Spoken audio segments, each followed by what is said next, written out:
Hi, and welcome to Coach Student Rangi Toto. It's time to report back on how I've been getting on during the third week of my fibre challenge. If you remember, I'm aiming to eat 30 grams of fibre each day for 30 days. And I have to be honest, this week has been a bit of a car crash. Stay tuned to find out what's been going wrong and what I plan to do about it.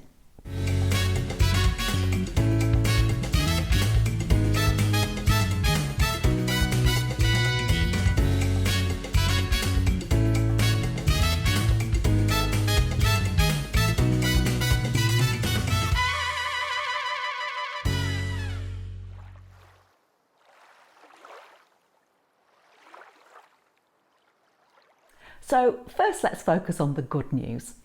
As far as the challenge has been going, I absolutely smashed it again, averaging a whopping 45 grams of fibre a day, with my highest day 66 grams.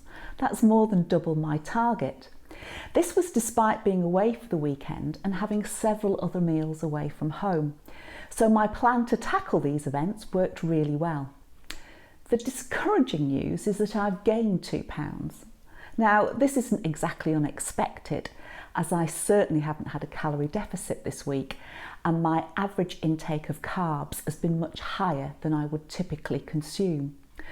Unfortunately, I can't tell you how high, but I know it's more than 260 grams a day, because I have to confess that I didn't plan all my food in advance, and I also didn't log everything I ate either.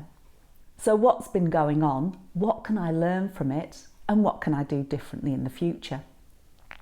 What happened to the planning all my food in advance?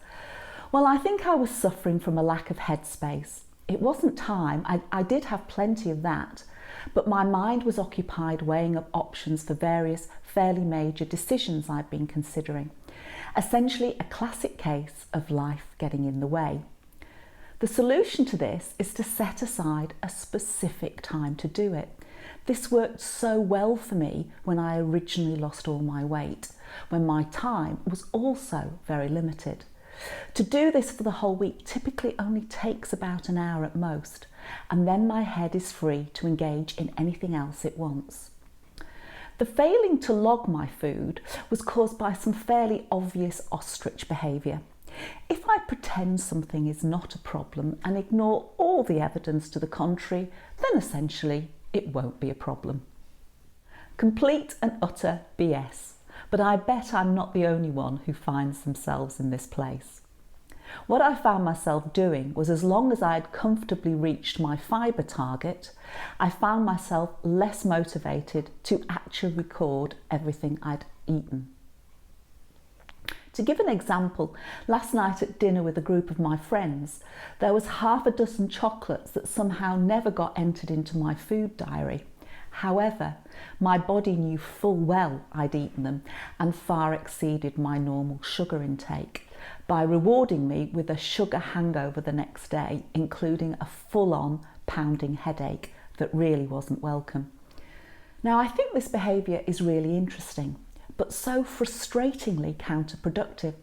We all know that dealing with any problem is much easier and a lot less hassle if we tackle it as early as possible, rather than trying to deny that it actually exists. So why do we resist? Well, I think it's because it takes courage to admit something isn't working. It takes effort to make the changes, and sometimes we lose sight of our priorities. Where we are is nice and safe and easy, and as long as we kid ourselves that nothing is wrong, that's where we want to stay. So in this situation, what needs to change? Essentially, I need to stop overeating, and instead of focusing solely on my fibre intake, take a more holistic view of things. By focusing on just the fibre, I have in effect been telling myself, I need to eat this to get to my target. And being the competitive soul that I am, I not only needed to reach it, I needed to go way over. And I can use this to eat foods that I don't really need. Comparing the first week of the challenge with this week, even with my incomplete records, it's really clear what I need to change. My consumption of medjool dates. Now, I love these, and they are full of fibre, but they're also full of sugar. and I suspect that they spike my blood sugar levels because I tend to get the munchies when I eat them. Now, you may not be affected by this particular affliction, but if you're doing the fibre challenge and your weight is going up, then focusing on eating high fibre foods that are lower in sugar is likely to help.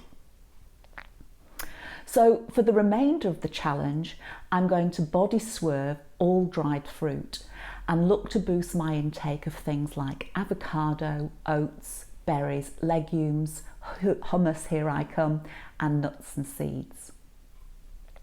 As an example, this is one of my planned menus. I've included the links for the recipes below. So in summary, I discovered I wasn't managing my weight quite how I wanted. I then did some research to find out what could be causing the problem and have come up with a plan to tackle it and get back on track. This is the basic approach you should use if things aren't going to plan. Looking forward, the challenge is drawing to a close, so my final report will be on the 1st of November. This will give a roundup of what I've learnt during the challenge, what I plan to do going forward, and my final scores on the doors. I hope you'll join me then. And if you're doing the challenge, please let me know how you're getting on. If you're tempted to join in, see the link below for the Fibre Challenge workbook. And remember, if your plan isn't working or you need more ideas because you're just setting out on your own weight loss journey, check out the link below to my free comprehensive guide to kickstarting your weight loss. Take care until next time. Bye.